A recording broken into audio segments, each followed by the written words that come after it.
ఇప్పుడు ఉద్యోగాల పరంగా చూసుకుంటే ఓన్లీ వాలంటీర్ వ్యవస్థ తప్ప మిగతా ఏం లేదు. ఉద్యోగాలు అంటున్నారు కదా, సచివాలయం ఉద్యోగాలు 1,00,000 ఉద్యోగాలు ఎవరు ఇచ్చారు? ఆర్టీసీ ఎవరు డెవలప్మెంట్ చేశాడు? విలీనం గవర్నమెంట్ లో ఎవరు చేసుకున్నాడు? ఇప్పుడు ఈ రోజు టీచర్స్, తెలంగాణ టీచర్స్ డబ్బులు వాళ్ళ శాలరీ బేసిక్ తీసుకో, ఆంధ్ర బేసిక్ శాలరీ తీసుకో, ఎంత ఉంది? అది డెవలప్మెంట్ కదా? వాడు శాలరీలు ఇవ్వట్లేదా? మరి ఇప్పుడు 3 రాజధానులు చేస్తాను, ఇప్పుడు అమరావతికి ఎందుకు కదా, అమరావతి వచ్చింది కదా. అదే ఎందుకు ఇప్పుడు అంటే ఇవ్వలేదనా? ఇవ్వలేదు. సెంట్రల్ గవర్నమెంట్ ఏదైనా సెంట్రల్ నుంచి నిధులు రావాలి. ఇతను ఒక్కడే అనుకుంటే రాదు కదా. సెంట్రల్ నుంచి నిధులు వస్తే సెంట్రల్ ఏది చెప్తే అది చేస్తాడు.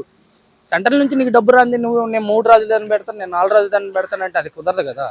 ఎక్కడ ఇప్పుడు వాళ్ళు క్లియర్ చేశారు, డిక్లేర్ చేశారు, అక్కడ ల్యాండ్ ఉంది, ఓకే అన్నాడు, దానికి ఏం వ్యతిరేకత మేము అనలేదు కదా. telugustop.com యాప్ డౌన్లోడ్ చేసుకోండి. తెలుగు స్టాప్ యాప్ ని డౌన్లోడ్ చేసుకోండి. హలో అండి, తెలుగు స్టాప్ యాప్ ని డౌన్లోడ్ చేసుకోండి. మీ తెలుగు నేస్తం తెలుగు స్టాప్ యాప్ డౌన్లోడ్ చేసుకోండి.